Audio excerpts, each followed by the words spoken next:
Hello everyone. So today I wanted to take a quick look at the Splatnet 3 app, which is part of the Nintendo Switch Online mobile app that you can get on both the App Store for iOS and on Google Play for Android phones.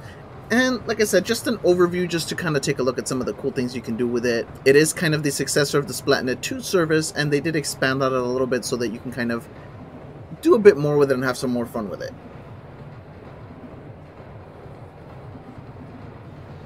Now, as I mentioned before, Splatnet 3 is actually part of the Nintendo Switch Online app, so you have to open that up first and then select the Splatoon 3 icon. Now, when you first open up the app, you're going to see a lot of icons, and it may seem a little overwhelming at first, but once you get the hang of it, everything will become second nature. So first we'll start by taking a look at the shop. Now, the first thing you'll notice is what's called the daily drop. That changes every day, of course, and those are going to be just special items that, while they could be purchased inside the regular store, they're going to have some special attributes, different attributes than the regular ones you could buy. They're going to cost different too. In addition to that, you'll see the regular items that would be for sale in the shops, and they do have changing times of availability.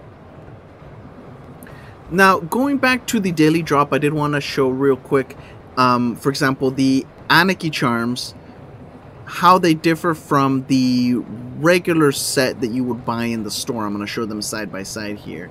On the bottom you can see all the additional rules about being able to purchase these items from the Splatnet 3. Ordering one piece of gear at a time. The gear that you do purchase, you have to pick it up from merch in the square.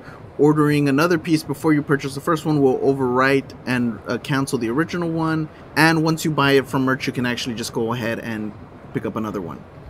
Now, the daily drop is always going to be from the same in-game company or brand, if you will, and it's usually a nice matching set. They've got a nice connected color scheme there, and you also get some details on the bottom involving the potential abilities or that brand. What abilities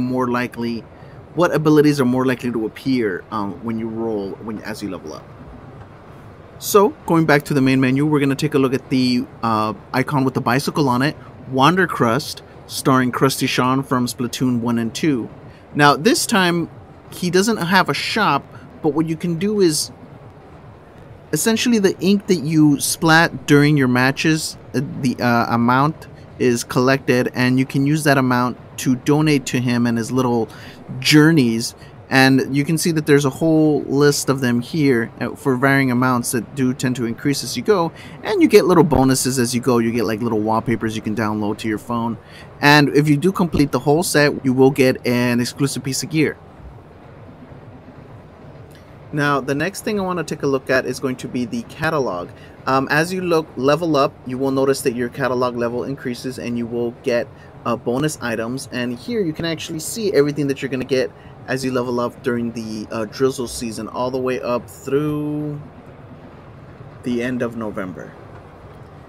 And you can see as you level up all the way up to catalog level 100, you will unlock lots of things, including wearable gear, new poses, decoration items for your locker, packs of cards, banners. So there's just about everything that you can get, and the good thing is these are not paid. It's just part of the game.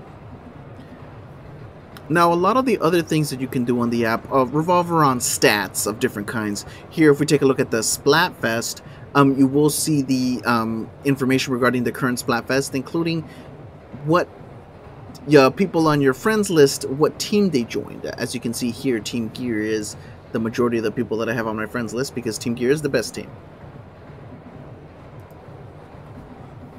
If you take a look at the weapons icon, you will see all the different stats revolving around the weapons. It'll show you what weapons you have, which ones you don't, and if you check on the actual weapon itself, it'll give you some more information like the number of wins and how often you've used it. Like I said, this app has a lot of stats involved, so which you can see because they most of them are purple icons. If you look at the story mode icon, it'll give you the stats related to the story mode, which unfortunately I have not started. Now you can also take a look at the stages icon. It'll give you the information on the stages that you've played and not played, and you can actually get into more detail on the specific stages, such as your specific win rate by the different modes that are available. So that just about covers most of the major things that you can do on the app that you wouldn't be able to really do on the main game itself. I know, for example, you can take a look at your freshest fits and your weapon history, but you can do that on the game as well. Another thing that you can do on the app that you wouldn't be able to find in the game but has limited use would be the QR code reader, where there's certain QR codes that are available. In fact, there's one right now. If you search online, they will give you a special banner. So that's just something that I hope that they can implement later on. Maybe you can get exclusive weapons or emotes, stuff like that. But like I said, that just about covers most of the major things that are on the app.